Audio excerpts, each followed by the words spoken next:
Hey guys, and welcome to my YouTube channel. This is my first video ever, so welcome. Today I'm going to do a tutorial on the Joker, and here we go.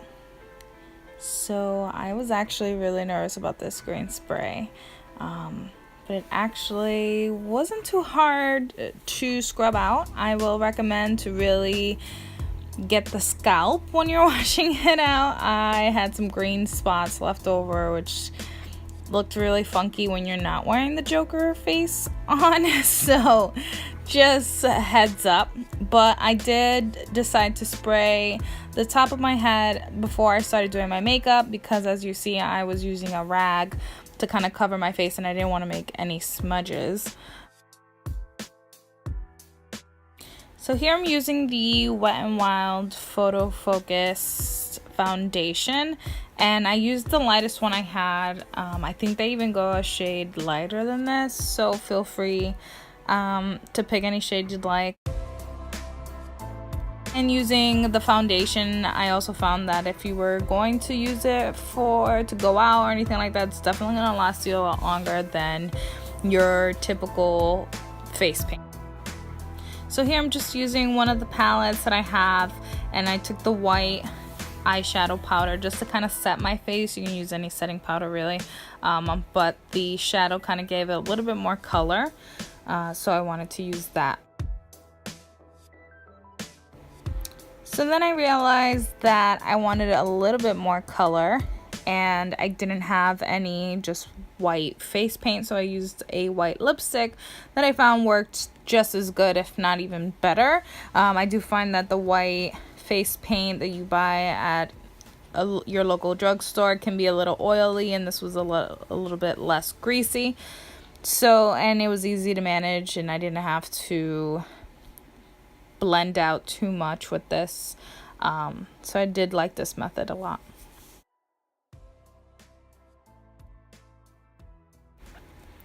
So here I started off with a black shadow and just kind of worked on the outer corners, and then I went in with a deep blue shadow that had a little bit of a shimmer but not too much. I wanted something that would catch the light and something that was a little bit more noticeable, and I thought the blue shadow looked really nice with it.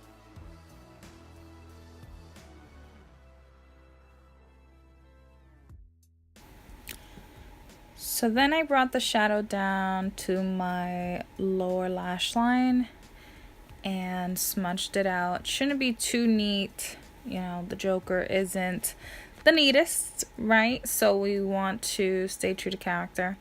And I brought it down to kind of do your clown-like stripe down the eye. I'm not sure what that's called. Then I started defining the eyebrow more. I darkened it, and I just used a eyeliner pencil to kind of go around it, and then I used a eyeliner like paint pot and darkened it, and then I set it with a black eyeshadow for longevity. And what I'm doing now is kind of cleaning it up. So I decided to use the white lipstick to kind of clean that eyebrow up a bit. So then on the other eye, I did the same thing. I did the black shadow on the lid, touch of the blue, and then I started doing crosses, like X's on my eye.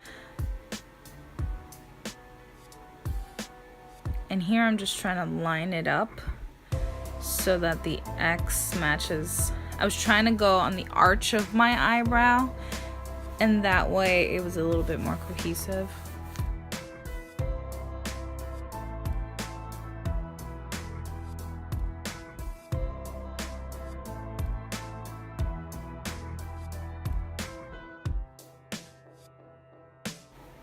So then here I am shading in and blending.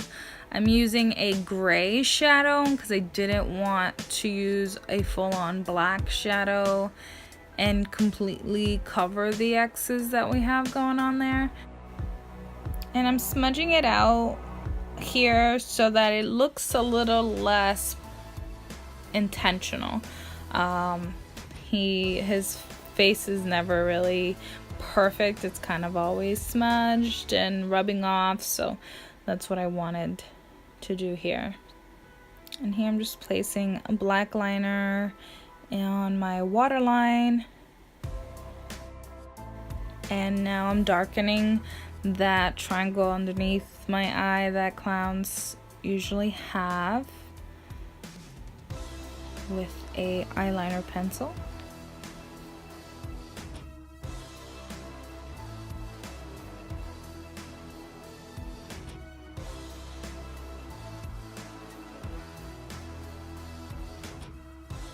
And then I decided that I wanted a little bit more lightness to it and something to catch the light a little bit more, so I used a silver shadow on top. And I do recommend layering all these and not just going straight for the silver. I do think that the black, the gray shadow underneath really did help give it some dimension. Here I'm just going back to the lid, darkening that, smudging that out.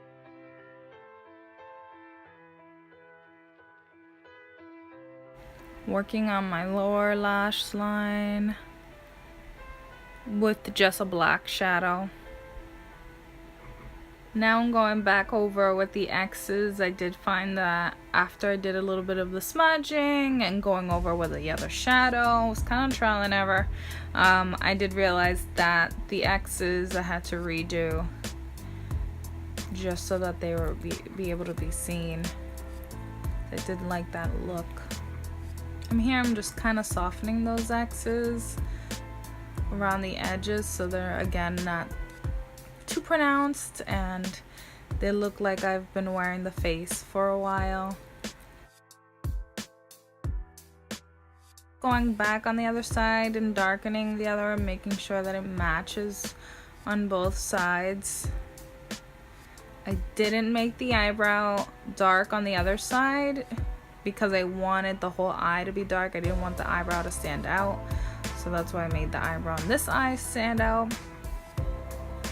And it just so happens to be that's the eyebrow that I can make arch, so it works out in the end. Now for the lips, and I use two different colors. This is ColourPop, and I'll have down below what the name of this particular liquid lip is.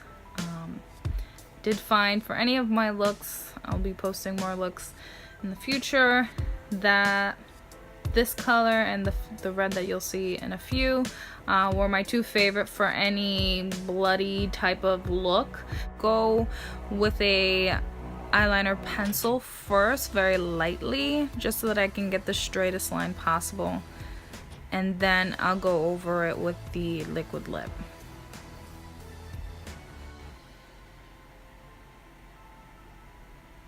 And there you have it. Just a kind of foolproof way of not messing up. And then here I'm going on the edges and extending the corners of my mouth to make it seem like it's actually a cut through the cheek. That's kind of how the Joker has it, right? He was slit down. So the corners of the mouth are going to be a little bit wider than normal and a little bit more damaged. So I really wanted to get the edges really sloppy looking and looking more like blood than makeup. And then here I went in with the darker ColourPop liquid lip. It is a matte shade, and now I'm just going over the whole lip, going through the edges, kind of defining those edges with a darker shade, looking kind of like dried blood almost. And then I decided to take it all the way to my lips as well and really just darken the whole thing.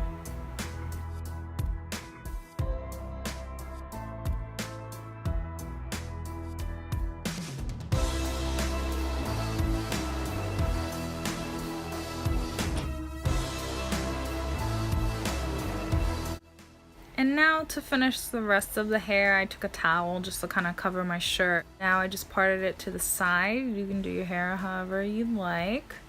And the spray is a lot like hairspray, so honestly wherever you put the spray or you put your hair, it's gonna stay that way. So that's another added bonus. If you're going out, you don't have to worry about your hair going crazy, even though you look crazy. Alright guys, well I hope you liked the video. This is it, and I had a lot of fun doing it, and there is definitely more to come. Thanks for watching.